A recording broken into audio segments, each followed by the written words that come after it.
magaaladan ku taalla xeebta badweynta Hindiya waxaa dhaqaalaheeda uu ku tiirsan yahay jilaabka. labadii sano ee ugu dambeysana waxaa jiray isbeddel xagga nolosha ah tan iyo markii hay'adda SSF ay ka hirgelisay mashruuca soolarka ah ee looga faa'iideysanayo tamarta cadceedda. warshiiq oo saacado kooban heli jirta korontada ayaa hadda haysata dab ku filan leyl iyo dharaar, waxayna taasi suuro gelisay in dhismooyin cusub ay ku soo kordhaan maalgashina lagu sameeyo. 2 sano buura meelahaas oo hadda oo shaqada oo wada dadkina hadda sidii hore waa ka soo ilbixeen oo wax badan ay qabsadeen awalka hore ma qabin makiinadaha dharka lagu dhaqo iyo finijeerada iyo waxaasi uma oolin nal iyo wax yaryariisa iska isticmaali jireen.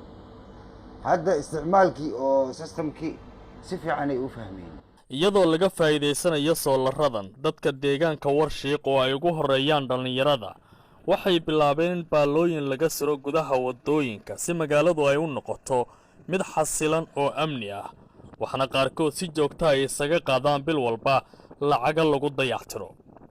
inaan bishii min $10 isku dadarsano aan ku sameeyno baahida taga markaas.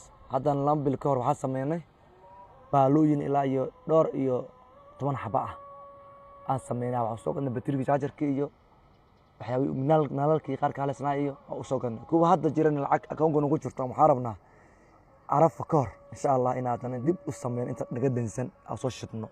dadka degmada warshiiq waxay ka faa'iideysanayaan cadceedda iyadoo magaaladan uu dhaqaalaheeda ku xiran yahay jilaabka, laakiin haddii ay si wanaagsan u shaqeeyaan waxaa suuragal ah in cabasho badan oo dadku ay qabeen oo waliba jilaabatada la xiriirta ay meesha ka bixi doonto haddii loo helo maalgelin kale oo ku saabsan in halkan la dhigo qaboojiyaal xooggan inta kalluunka laga soo saaro xeebta degmada warshiiq suuq wanaagsan loogu helayo. awood waa u leeyahay laakiin haddii oo SSF lala kaashto oo la yiraahdo